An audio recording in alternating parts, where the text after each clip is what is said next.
Just like any other schools, Catalino M. Escalona Elementary School has areas which need to work on, gaps which need to be addressed, and strengths to be sustained and enhanced, and weaknesses to be improved. For the past years, as reflected in the school information system, presence of non-readers and poor learners who were under the frustration level is a perennial problem in the school. The result of the school field IRI pretest assessment last July 2019 revealed that 32 out of 62 grade 3 learners were under the frustration level in Filipino.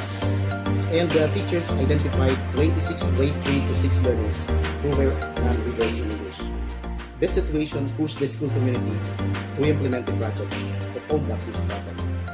Ang kaalaman sa pagbasa ay napakahalaga dahil dito natututong umunawa ang bata ng impormasyon ukol sa kanyang binabasa.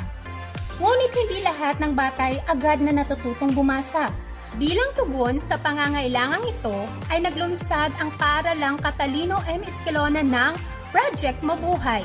Matutong bumasa nang umunlad ang buhay. Ang marubrop na pagpapatupad ng proyekto ay naipamalas at naisagawa.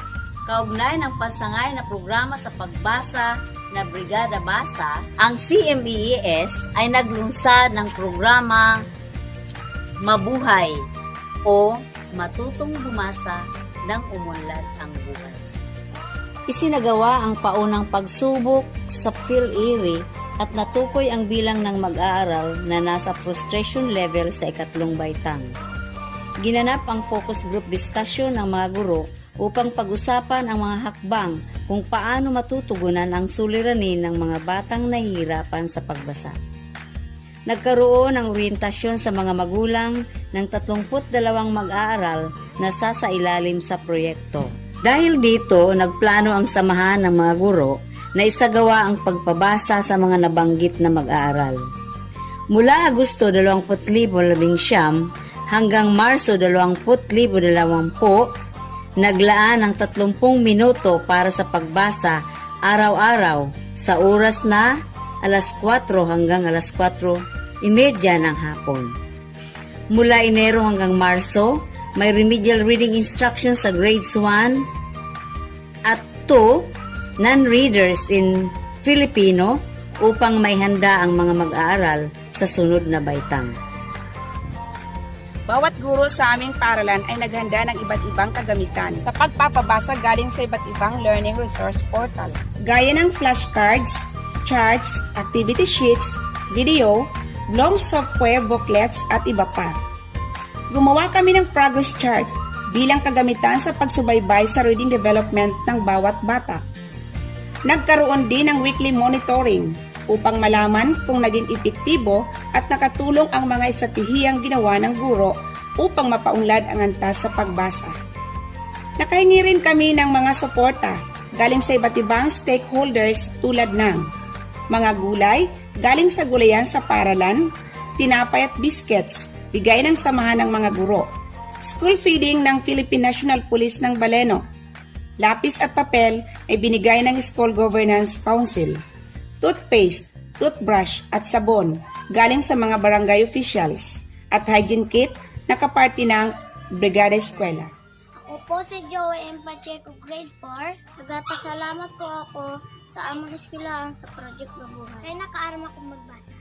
Ngayon, hindi ako nahihirapan sa pag-answer sa akong module. Ayo po na adlaw, ako po si Mila Monroy. Ang akong bata na nag-eskwela sa Catalino M. Escalona kay usad sa mga beneficiary sa Project Mabuhay. Kaya nagpasalamat po gayud ako sa nina proyekto sa atong eskwelahan. Kaya nakita ko ang pagyutay-yutay. Naila na siya magbasa na mag-isad. Bilang isa na presidente sa GPTA, nakikita ko ang kapoy sa mga maestra kag sa eskwelahan. Kaya sinusuportahan ko gayod ang proyekto sa eskwelahan na Project Mabuhay. Kag san akon kauropod kay dako ini na bulig sa mga bata para makaaram sila sa maayo. Salamin sa tagumpay ng Proyekto Mabuhay ang pag-angat ng resulta sa isinagawang PhilErie Post-Test kung saan sa 32 mag-aaral sa ikatlong baitang na nasa level ng frustration ay 10 na ang nakakabasa ng may pag-unawa ng talata o kwento.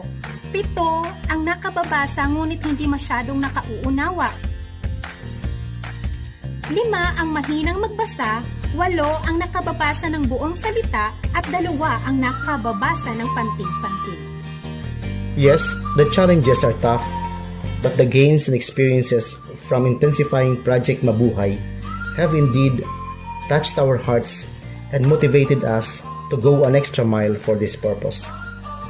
Fueled by this inspiration, we have come to a covenant to continue and enhance the project, even in the midst of these trying times. Hence, it is in our plan to boost the use of technology that supports the reading development of each learners, like having a provision of internet access in the school, the use of Tambayayong e-library box in the school, in the local and nearby barangays, and with this, learners, teachers, parents, and even stakeholders in the community will now have the access to reading resources from trusted sites like DepEd Commons, LRMDS, and the integrated educational sites in the Tambayayong e-library box. Teachers shall continue to enhance learning resource centers in the classroom.